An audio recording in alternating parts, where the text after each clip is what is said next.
Bismillah, Assalamualaikum warahmatullahi wabarakatuh. Waalaikumsalam warahmatullahi wabarakatuh. Selamat siang Pak Lalu Darwati dan Pak Makhribuddin. Selamat siang. Apa kabarnya hari ini? Alhamdulillah baik. Alhamdulillah baik. Alhamdulillah kita dapat berjumpa kembali di sesi pendampingan individu yang keempat. Semua dalam keadaan sehat ya. Dimana kemarin pandemi yang begitu menegangkan sehingga kita ada salah satu sesi yang tidak bisa dilakukan secara luring seperti itu, harus daring. Tapi alhamdulillah sekarang sudah kondisi sudah mulai normal, vaksin juga alhamdulillah juga sudah dijalankan. Nah, pada kesempatan kali ini mumpung kita bertemu bisa bertatap muka, kita akan melakukan sesi coaching dengan rekan sejawat. Setelah itu kita akan diskusi mengenai refleksi observasi yang dilakukan oleh rekan sejawat mengamati Bapak CGP sekalian saat mengajar di kelas. Kemudian kita akan refleksi modul 2.1 dan 2.2 dan terakhir adalah menceritakan materi mana yang paling dikuasai dan yang masih membingungkan. Baik, untuk sesi pertama ini kita akan melakukan praktek coaching dengan coachnya Pak Lalu Darwati dan coachnya Pak Makhribuddin. Apakah sudah siap? Insya Allah siap. Baik, untuk itu waktu dan tempat kami aturkan sepenuhnya. Silahkan. Assalamualaikum warahmatullahi wabarakatuh, Pak. Waalaikumsalam. Gimana kabarnya hari ini? Alhamdulillah baik Bapak. Hari ini kita akan mencoba mempraktekkan suatu apa namanya itu praktek kucing. Iya. Ya. Kira-kira apa permasalahan yang Bapak hadapi saat ini? Terima kasih Bapak. Terima kasih sudah mau membantu saya untuk memecahkan permasalahan saya. Jadi saya punya masalah gitu. Jadi berharap sih Bapak bisa membantu saya terhadap permasalahan yang sedang saya hadapi ini.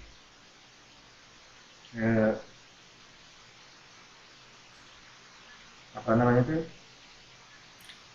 Sampai saat ini apa perasaan yang Bapak rasakan dalam menghadapi masalah yang Bapak hadapi saat ini? Iya. Saya dengan permasalahan yang sedang saya hadapi ini saya cukup gelisah Bapak. Jadi saya dalam kegiatan sehari-hari aktivitas saya cukup diganggu dengan permasalahan ini. Jadi saya butuh ketenangan untuk menjalankan aktivitas ini dan permasalahan saya bisa terpecahkan. Kira-kira apa yang membuat Bapak merasa gelisah, tidak nyaman terhadap masalah tersebut? Ya, saya punya masalah kemarin waktu ngajar. Jadi kebetulan saya mendapat gantian supervisi itu ya dari Bapak Kepala Sekolah. Jadi Bapak Kepala Sekolah menemukan saya tidak menggunakan RPP dalam mengajar dan beliau sangat marah dengan hal itu. Ya, Bapak bisa ceritakan nggak gimana kok bisa terjadi hal seperti itu? Bapak tidak membuat RPP waktu mengajar di kelas. Iya Bapak, gini.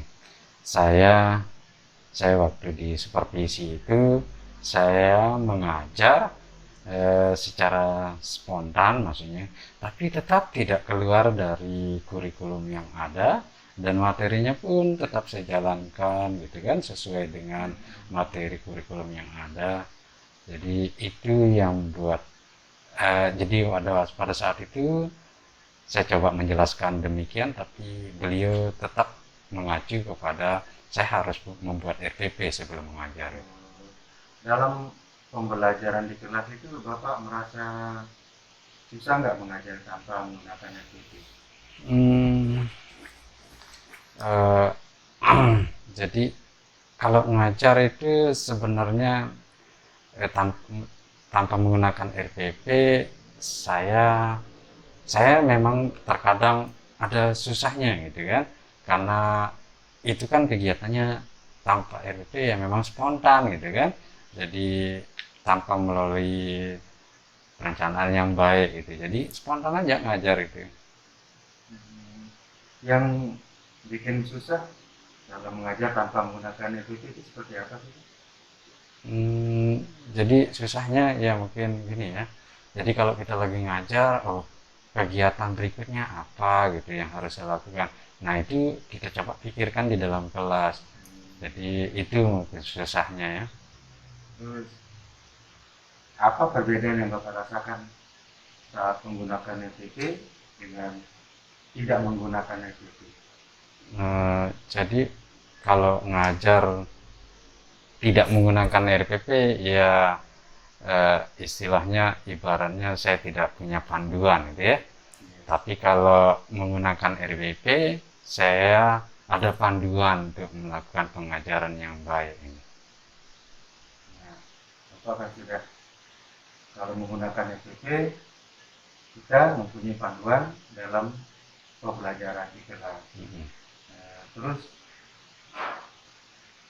nanti hal-hal apa yang akan Bapak lakukan ke depannya itu? Ya, Ehm, ya jadi dari diskusi kita di tadi itu jadinya saya berpikir ya memang benar mungkin atau wajar lah kepala sekolah marah tadi ya.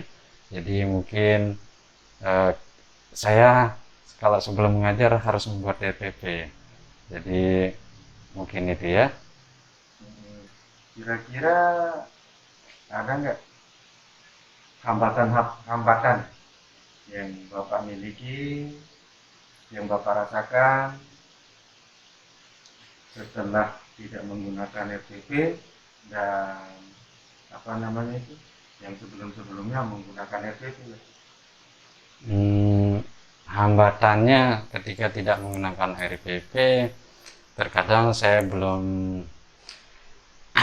belum siap untuk mengajar di kelas sesuai dengan materi atau poin utama dari materi itu karena di dalam RPP kan juga ada istilahnya penilaian gitu kan berarti saya harus mengucapkan soal-soal untuk penilaian itu dan ya saya cukup kesulitan di sana untuk Iya. Dari apa yang sudah disampaikan tadi itu, Bapak dalam menggunakan RPP itu ternyata menjadi panduan buat kita. Terus kalau menggunakan RPP itu bisa menjadi acuan-acuan kita dalam membuat evaluasi, sehingga wajar sekali Bapak Kepala Sekolah menegur Bapak. Nah, dilihat dari keadaan seperti itu, ke depan kira-kira apa yang akan Bapak lakukan? iya. Kayaknya saya besok-besok kalau ngajar nih saya akan buat TPP Bapak. Jadi supaya tidak ditegur lagi oleh Bapak Kepala Sekolah. Berarti penyebab dari Bapak ditegur itu apa kita sudah diketahui ya. Nah, kira-kira nanti ke depan hal-hal yang utama yang akan Bapak lakukan untuk memperbaiki kesalahan yang sudah kita perbuat itu seperti apa, Pak? Ya, saya ya memang sih saya merasa membuat RPP ini cukup sulit buat saya gitu kan. Eh, dan besok mungkin saya akan belajar minta bantuan kepada teman untuk membuat RPP. Di samping itu juga saya banyak kesibukan di kerjaan di rumah gitu kan. Sehingga itu yang membuat saya tidak membuat RPP. Selain itu ada hal lain nggak yang akan Bapak lakukan? Eh, Selain minta bantuan kepada teman, jadi saya akan mencoba mengkomunikasikannya lagi dengan pihak Bapak Kepala Sekolah. Eh, Mungkin minta saran bagaimana cara setelah saya buat RPP mungkin bisa menunjukkan RPP yang saya sudah buat sekaligus momen itu saya gunakan untuk meminta maaf gitu. Kira-kira apa yang Bapak utarakan tadi itu bisa membantu untuk menyelesaikan masalah yang dihadapi saat ini? Eh, saya rasa bisa itu ya. Jadi untuk menyelesaikan permasalahan saya rasa dengan melakukan rencana-rencana yang sudah saya akan buat itu kayaknya bisa menyelesaikan permasalahan saya. Saya setuju sekali dengan apa rencana-rencana yang Bapak lakukan ke depannya itu. Dan saya pikir ya harus begitu, kita harus membuat RPP dalam pembelajaran itu, Pak. Nah sekarang kira-kira komitmen apa yang Bapak akan lakukan dalam menjalankan rencana tersebut? Ya, komitmennya eh, mungkin saya tidak butuh waktu lama, sesegera mungkin saya akan coba membuat RPP, jadi biar bisa eh, membantu saya untuk menyelesaikan permasalahan ini. Kira-kira ada orang yang akan membantu Bapak nanti dalam pembuatan RPP supaya RPP itu menghasilkan RPP yang bertujuan untuk menyenangkan ya, dalam pembelajaran itu proses pembelajarannya jadi menyenangkan.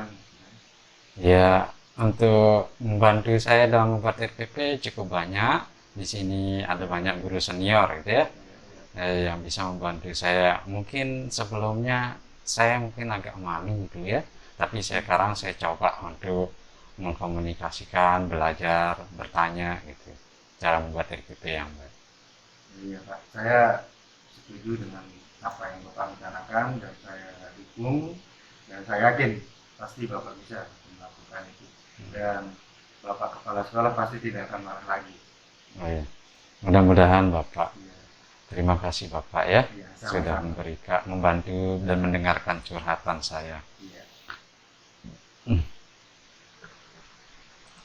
Baik, terima kasih, luar biasa sekali Pak Sudah Darwati sudah dan stop rekaman itu? masih masih apa namanya diskusi Refleksi. dulu ya, diskusi dulu.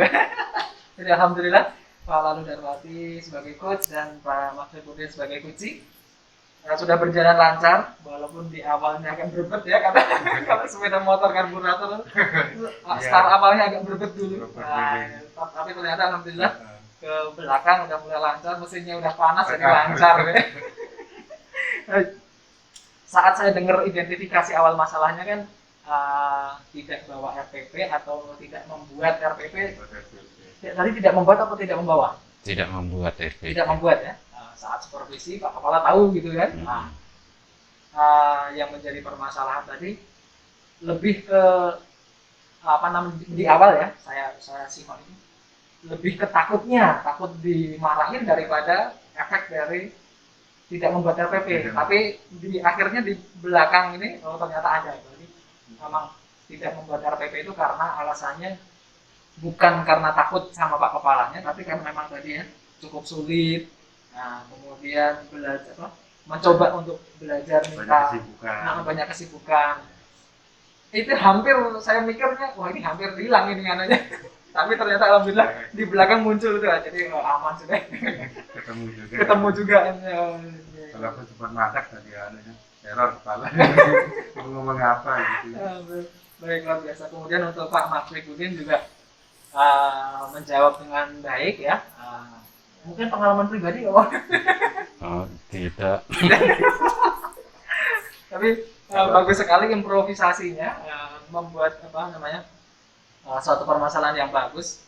Karena selama ini kita hanya mikirkannya kan masalah dengan siswa, nilainya jelek, tapi ternyata kita dari guru sendiri pun sebenarnya punya masalah. Banyak sekali masalah. Banyak sekali masalah. Tidak hanya ketika siswa tidak mengumpulkan tugas atau siswa nilainya jelek, tapi enggak, ternyata dari diri kita juga pun ada masalah yang sebenarnya luar biasa sekali. Saya sangat terinspirasi sekali dengan permasalahan kali ini. Baik, Pak Maksududin, saya mohon maaf ke Pak Lalu Darwati dulu sebagai coach ya. Menurut Pak Lalu Darwati, apa saja hal baik dari praktek coaching yang sudah kita lakukan tadi?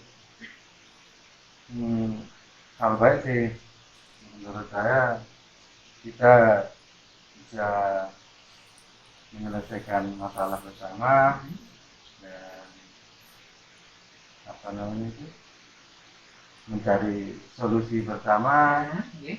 ya. Terus dan permasalahan yang kita miliki itu terasa ringan kalau sudah saling berbagi, Saling sharing berbagi. ya. Iya. Yang menjadi hal, kalau ada pertanyaan hal buruk ya ini yang menjadi hambatan saya buat pertanyaan sulit sekali untuk mengolah kata-kata ini. Betul sekali. Baik, terima kasih. Kemudian, nah tadi ya yang perlu ditingkatkan adalah mengolah kata-kata. Sulit sekali untuk membuat kalimat, membuat pertanyaan. Nah, kira-kira untuk menutupi atau agar kedepannya bisa lebih lancar lagi dalam merangkai kata itu seperti apa? Yang bisa disampaikan. Saya pikir ini harus banyak-banyak praktik. Harus banyak-banyak praktik ini untuk membuat pertanyaan-pertanyaan yang terbuka ya.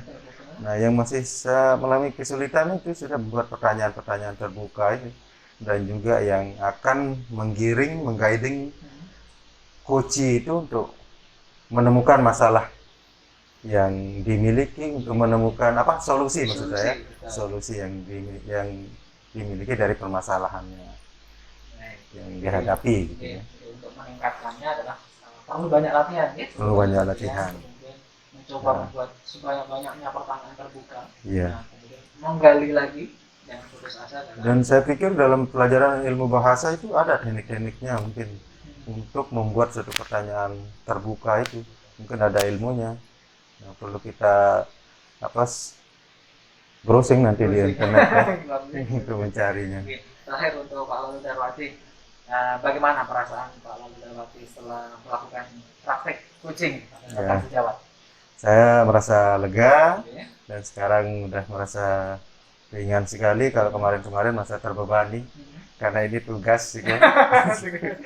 Pas menyelesaikan tugas dengan baik, ya mudah-mudahan hasilnya juga baik, ya akan merasa lega sekali dan senang. Baik, terima kasih Pak Lalu. Semoga bisa diterapkan ya ke depannya. Ya, amin, insya Allah. Membantu maupun menyelesaikan masalah sendiri. Kemudian untuk Pak Makribudin sebagai kunci, maaf mic-nya di. Nah, Pak Makribudin, tadi kan sudah dilakukan sesi coaching ya dengan lekas sejawatnya. Menurut Pak Makribudin, bagaimana tanggapan Pak Makribudin kepada Pak Lalu Darwati sebagai coach ya dalam mempraktekkan coaching pada hari ini? Jujur aja. Yang kurang-kurang. Iya. Sebagai refleksi kita. Iya. Sebagai refleksi ini ya. Betul, gitu. Oke. Untuk sebagai bahan refleksi, memang Pak Dar tadi itu susah untuk menanyakan tujuan awal saya datang ke sini itu susah. Tujuan awal tidak disampaikan, itu saya tunggu-tunggu kenapa kapan ditanya ini kan tujuan. Pengen apa gitu. Ya harapan saya itu untuk selebihnya ya saya akan coba bantu dengan beberapa improv. Selebihnya bagus. Sebenarnya bagus, betul nih, luar biasa sekali. Gak apa-apa, saya lebih suka dikritik, ditanjung gitu.